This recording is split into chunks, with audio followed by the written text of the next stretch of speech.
Hello guys, ल आउनुहोस् है आजको मेरो तरकारी के को तरकारी पकाएँ हेर्नुहोस् ल।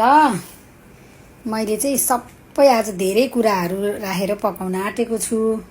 आलु, प्याज, भिन्डी, भटमास, च्याउ सबै एकै ठाउँ मिक्स गरेर पकाउनु पर्यो भनेर।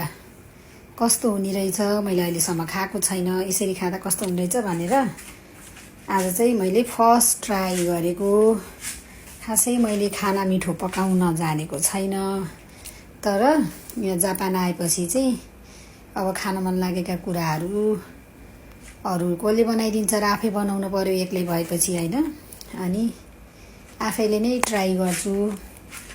अब यत्रो धेरै तरकारी त म एक्लैलाई एकै दिनमा त खान सक्दिनँ, त्यही भएर बट्टाहरूमा राखे काममा लैजाँदा पनि सजिलो भयो, पकाउन पनि दिनदिनै परेन।